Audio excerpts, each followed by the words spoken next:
அனைவருக்கும் வணக்கம். Welcome to Dharma academy.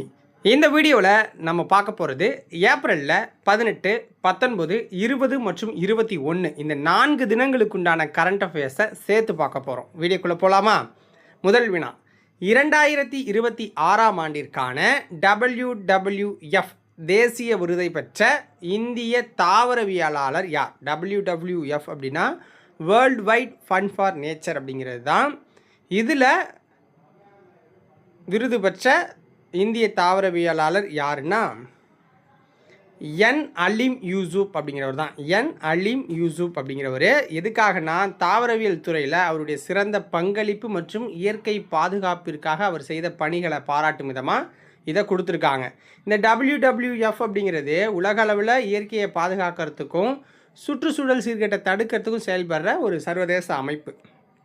ரெண்டாவது கொஸ்டின் பாருங்கள். இந்தியாவின் முதல் வாட்டர் நியூட்ரல் ரயில்வே பணிமனையாக மாறியுள்ள மையம் இது. இந்தியாவோட முதல் வாட்டர் நியூட்ரல், அதாவது தண்ணியை செலவு பண்ணாத ஒரு ரயில்வே பணிமனையாக மாறி இருக்கிற மையம் எதுனா ககாரியா ரயில்வே பணிமனைன்னு சொல்லுவாங்க. அகமதாபாத், குஜராத்தில் இருக்கிற இந்த ககாரியா ரயில்வே பணிமனை தான். ஓகேங்களா? ஸோ அதிநவீன நீர் மறுசுழற்சி மற்றும் சேமிப்பு தொழில்நுட்பங்களை பயன்படுத்துறது மூலமாக ஒரு நாளைக்கு 1.6 லட்சம் லிட்டர் தண்ணீரை இவங்க சேமிக்கிறாங்க. ரயில் பெட்டிகளை கழுவுறாங்கல்ல, அந்த தண்ணியும் சுத்தகரித்து மீண்டும் பயன்படுத்துகிறதால இந்த மைல்களில் அவங்க எட்டியிருக்காங்க. அடுத்து பாருங்கள். இந்தியாவின் முதல் கிளாஸ் சப்ஸ்ட்ரேட் சார்ந்த மேம்பட்ட 3D செமிகண்டக்டர் பேக்கேஜிங் யூனிட் எந்த மாநிலத்தில் நிறுவப்பட உள்ளது? கர்நாடகாவில் நிறுவியிருக்காங்க. செமிகண்டக்டர் தொழில்நுட்பத்தில் கிளாஸ் சப்ஸ்ட்ரேட் என்பது ஒரு நவீன கண்டுபிடிப்புன்னு சொல்லுவாங்க. ஏன்னா இது சிப்புகள் செயல்திறனை அதிகரிக்கிறதுக்கும் மின் நுகர்வை குறைக்கிறதுக்கும் உதவுது. இந்த திட்டத்தின் மூலமாக தான் கண்டக்டர் உற்பத்தியில் இந்தியா உலகளவ மையமாக உருவெடுப்பதாக சொல்லியிருக்காங்க. சமீபத்தில் மத்திய அமைச்சரவை பிரதான் மந்திரி கிராம் சதக் யோஜனா 3 திட்டத்தை எந்த ஆண்டு வரை நீட்டிக்க ஒப்புதல் கொடுத்துருக்காங்க? மார்ச் 2028 வரைக்கும்.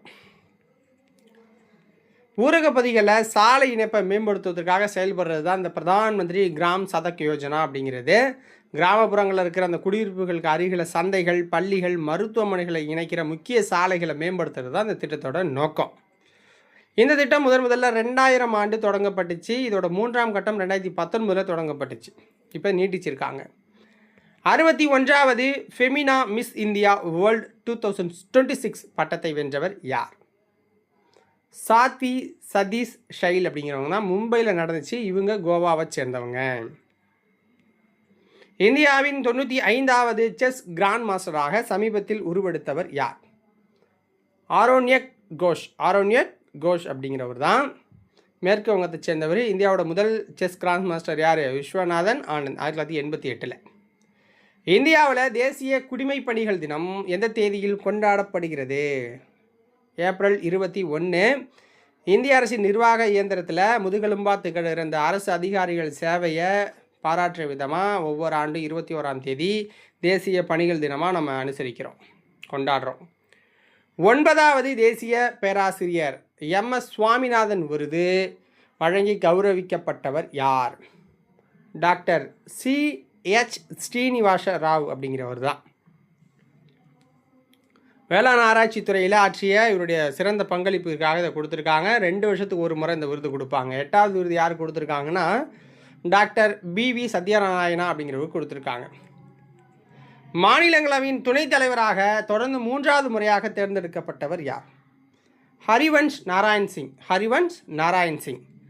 மாநிலங்களவையின் தலைவராக இந்திய துணை குடியரசுத் தலைவர் தான் பதவி வகிப்பார். மாநிலங்களவை தலைவராக யார்? இந்திய குடியரசு துணைத் தலைவர் தான் இருப்பார். அதுவே துணைத் தலைவருக்கு அந்த அவையோட உறுப்பினர்களால் தான் தேர்ந்தெடுக்கப்பட முடியும். ஹார்வர்ட் தெற்காசிய சங்கத்தால் 2026ஆம் ஆண்டிற்கான ஆண்டின் சிறந்த நபர் விருதினை பெற்றவர் யார்? ஆலியா பட்.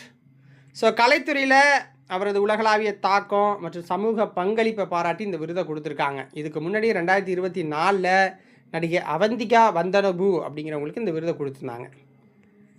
2030ஆம் ஆண்டிற்குள் 1 பில்லியன் மக்களுக்கு நீர் பாதுகாப்பை உறுதி செய்வதன் நோக்கமாக கொண்ட இந்த வாட்டர் ஃபார்வர்ட் முன்முயற்சியை தொடங்கின அமைப்பு எது?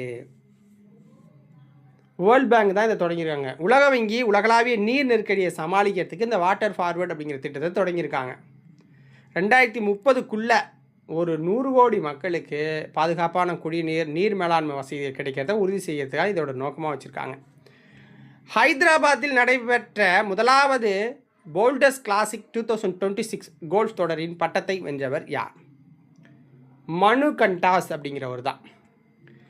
உலக கல்லீரல் தினம் ஒவ்வொரு ஆண்டும் எப்பொழுது கடைபிடிக்கப்படுது? உலக கல்லீரல் தினம் ஏப்ரல் 19. கல்லீரல் ஆரோக்கியம் குறித்த விழிப்புணர்வை ஏற்படுத்துறதுக்கும் கல்லீரல் தொடர்பான நோய்களை தடுக்கிறதுக்கும் உடலில் இதை கொண்டாடுறாங்கன்னு வச்சுக்கோங்க. உடலில் உள்ள நச்சுக்களை வெளியேற்றதில் முக்கிய பங்கு இந்த கல்லீரல் தான் வகிக்குது. இந்த வருஷத்தோட கருப்பொருள் என்னன்னா, கல்லீரல் ஆரோக்கியத்தை பாதுகாப்போம், ஆரோக்கியமான வாழ்வை உறுதி செய்வோம் அப்படிங்கிறது தான்.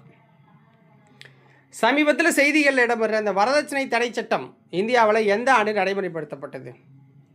1961. இந்தியாவில் வரதட்சணை கொடுக்கறதையும் வாங்குவதையும் தடுப்பதற்காக வரதட்சணை தடை சட்டம் மே 20, 1961 அன்னைக்கு ஏற்றினாங்க. இந்த சட்டம் தான் ஜூலை 1, 1961 முதல் நடைமுறைக்கு வந்துச்சு. இந்த சட்டத்தை மேலும் வகைப்படுத்துறதுக்காக 1984 மற்றும் 86 திருத்தங்கள் கொண்டு வராங்க. இந்திய தண்டனை சட்டத்தில் வரதட்சணை மரணம் தொடர்பான பிரிவு 304P சேர்க்கப்பட்டது குறிப்பிடத்தக்கதாக இருக்குது. ஸோ இதோட இந்த வீடியோ பதிவு முடியுது. உங்களுக்கு பிடிச்சிருந்தா ஒரு லைக்கை போட்டு சேனலை சப்ஸ்கிரைப் பண்ணி வச்சுக்கோங்க. நன்றி, வணக்கம்.